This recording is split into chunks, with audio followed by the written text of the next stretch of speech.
سلام عليكم. يلا اقولك بقى على شويه نصايح هينفعوك في مطبخك مع الاكل بتاعك. اول حاجه الفكره الاولى هنجيب البدنجان الرومي.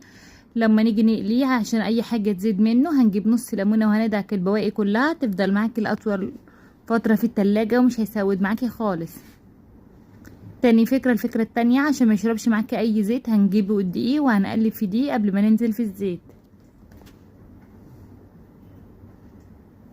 الفكرة التالتة ده شكله كده بعد ما قلنا بالزيت ما شربش الزيت خالص.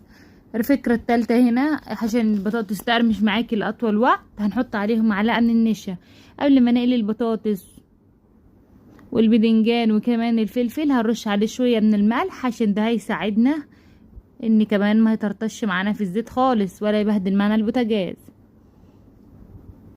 الفكرة الرابعة البدنجان العروس لما يجي نقوره على طول هنحطه في مية، حتى لو مش حابة تعمليه النهاردة ممكن تعمليه بكرة برضه.